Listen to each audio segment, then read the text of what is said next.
Welcome back, my friends, to TFT Hyperroll with Artar. Since the new set starts with this, let's just start with the graphic. You know what to do. It says it right there. Now, by the time this video is posted, the new patch probably came out. I am recording this before that happens, so I don't know for sure what's in it, just what's on the PBE. And from what I have seen on the PBE, the build I'm about to show you, which is fairly meta in Hyperroll, is being buffed because it isn't meta in regulars. It's just one of the little fun balanced differences between Hyperroll and non-Hyperroll. So, let's get into it. Now, if you play Hyperroll a lot, you have seen a lot of Challengers. And that's because they're pretty good at getting you out to early leads and can transition into some pretty powerful comps. So if you get a chance to start with Challengers early, it's usually a pretty good idea. And I was hoping to get up to 4 Challengers, but when I wasn't able to pull a Samira out, I decided to just put in 2 beefy champions in the hope that they would overwhelm the opposing team. Unfortunately, with Shurima, they were able to keep themselves healed and just get through us, ultimately losing the first fight. Item-wise, when you're going Ionia Challenger, you're kind of torn between tank and damage. You're gonna need both. Usually Irellia is going to be your tank, and Jhin item holds for Yasuo, and you'll see how it all kind of comes together. Now, pretty much any time you see this, be afraid. Be very afraid. If they started with Piltover, they have a really good chance of winning the game in the end if they can get the win at the right moment. I've brought in Warwick and at this point decided to give up on Samira, mainly because there are 6 Challengers in the game, so you would need 2 to get to 8, which means I'm not going to need another 1-cost Challenger that's already on a bunch of teams to fill out and get to 6 Challengers. Ultimately, Renekton and Maokai had no place in this build. This is more of the pure build where you have Irellia, Sett, and Jhin to start off, bringing in an additional Challenger, usually in Warwick or Samira. It's time for the second set of augments. Let's hope this is fixed by now and we can re-roll them. I go with Unified Resistance because we're essentially going to end up with a backline and a frontline. Just straight across the board, so we're going to have 3 champions in a row in each line, thus they will get the bonus. Normally I like to try to get a Rage Blade on Jhin because that will move over to Kai'Sa later, and then damage items which will move over to Yasuo. But you can also wind up keeping Jhin in the game if you have a Challenger heart, because then you don't need to dump him and it might give you the chance to go to additional Ionians. And even though Sett is the tank, I tend to use Irellia as my main tank unless I get the boss augment. If you get boss, then you can go with Sett. Otherwise, I find it much better to use Irellia because Irellia will attack fast enough and continue casting, thereby giving herself her shield more often and usually outlasting Sett. The other thing with Irellia is, as you can see, we're just 1 away from the gold 3-star. I find her much easier to get up to 3 stars than Sett.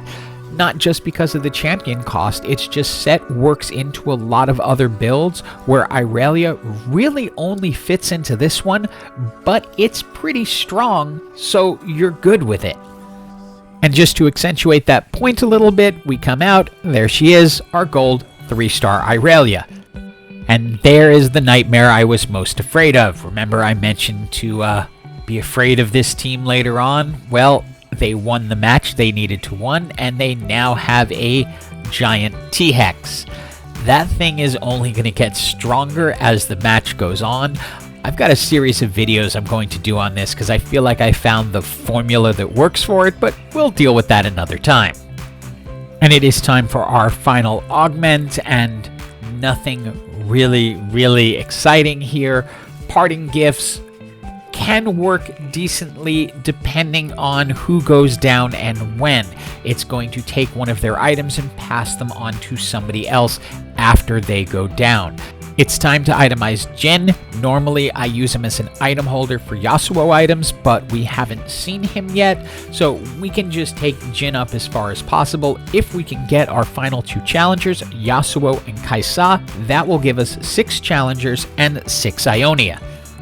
But at this moment we're a little stuck in the middle as we do not have the 6 Ionias yet, so we're not up to that next level. We have 4 challengers, but they're not perfectly itemized with a lot of power, so we hold on really well, but not enough to finish people off. We found Yasuo in between rounds and got him a Bloodthirster, which is probably his most important item, and then a Giant Slayer so he can do more damage. I also like to get usually Infinity Edge on him or Deathblade, but as you can see, he does fine with those 2 items. It's time for a couple of item choices, and we now have everything we need for the final build. We picked up Kai'Sa in between rounds.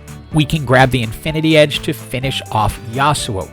Ultimately, unless we 2-star Kai'Sa, she is going to hang out until we get to 9, presuming we get that far. 6 Ionians is fairly strong. And now we have a 2-star Yasuo, which is going to give us a lot of strength. In general, I find Shen a better unit than Zed. Unless you're running Rogue, then Zed works out. Otherwise, he just kind of gets stuck between being a frontliner that doesn't do enough damage. And you'll get an idea here of just how much Irellia can tank, especially as you're getting higher up in challengers and her attack speed is increasing. She's shielding more often and able to just withstand the damage. Kayle is trying so hard, but not enough. And we get a critical victory because now we are definitely going to be able to bring Kai'Sa into the match, which will give us the 6 challengers, 6 Ionia, which is what I was hoping to reach in this match. And with that victory, we are into the top 4, 2-star the Shen, and can bring in Kai'Sa, giving ourselves the 6 challengers. Final item choices, and Hextech Gunblade, easy choice for Kai'Sa. I love having healing on her because it helps the rest of the team, but also will keep her alive a long time since she likes to dash out of trouble. I was hoping for a Rage Blade either for Jhin or Kai'Sa, but not so much. We can take the locket, put it on the front line. It'll give us a little extra shield for teams to get through, which may give us a better chance in the end here. When you hit that 6 challenger, you can really see the power spike. And again, unless they change something between now and whenever this video actually goes out, it's getting buffed in 13.13, so I expect to see a lot more of comps like this that go to 6 challengers. But it was really strong before this, especially in hyperroll, so yeah, keep using it. And it is now down to a 1v1 against, yeah, that. Pretty much expected that. Your only real chance here is to try and make sure that the T-Hex does not have a direct hit on all of your champions. That's really your only opportunity when you are fighting creatures like this, because they are going to focus and destroy wherever they look.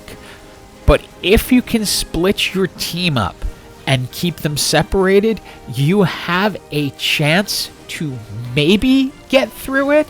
The one saving grace here is this person hit it early, so it's only a 64 charge T-Hex, but it still did manage to get through us. So we shifted things up just a little bit, moving Kai'Sa over to the left, and that is in the hopes of driving the T-Hex to fire in that direction.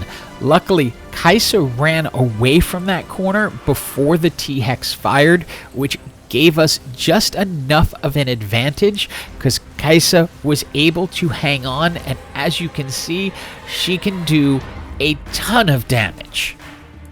Final round either way, I centered up my front line, so the T-Hex is more likely to go down the middle and hope I can keep Kai'Sa out of it.